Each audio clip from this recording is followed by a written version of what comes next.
Aprilia's parent company, Piaggio, has filed a new trademark application in the United States, signaling a potential return of the beloved RSV1000 Mille.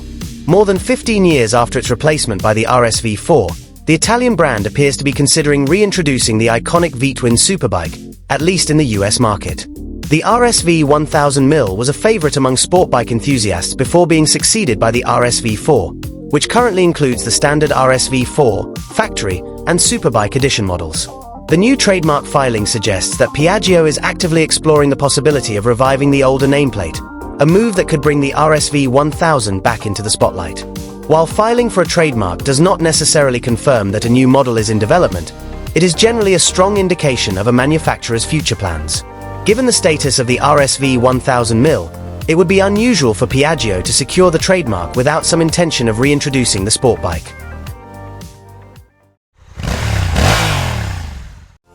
If the RSV1000 Mille is indeed making a comeback, it would likely be positioned as a more affordable alternative to the RSV4. A V-twin powered option could appeal to riders looking for a different experience within Aprilia's high-performance lineup while maintaining the brand's legacy of producing competitive superbikes.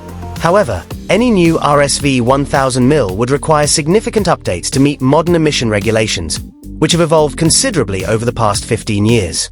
Aprilia does have experience producing V-twin engines, as seen in previous models like the Shiva and Dorsogiro, which featured a 90-degree DOHC design. Interestingly, Aprilia's V-twin engine range has recently re-entered production, though currently limited to China through a partnership between Zonson and Piaggio. This could suggest a pathway for developing a new RSV1000 Mille with a modernized V-twin powertrain. Another key factor in Aprilia's decision could be its ambitions in the World Superbike Championship. While the brand is currently focused on MotoGP, a revived RSV1000 could serve as a competitive entry for the championship, especially as upcoming rule changes aim to reduce costs. If Aprilia has no plans to race in World Superbike, the likelihood of a new RSV1000 Mille hitting production may be lower than expected.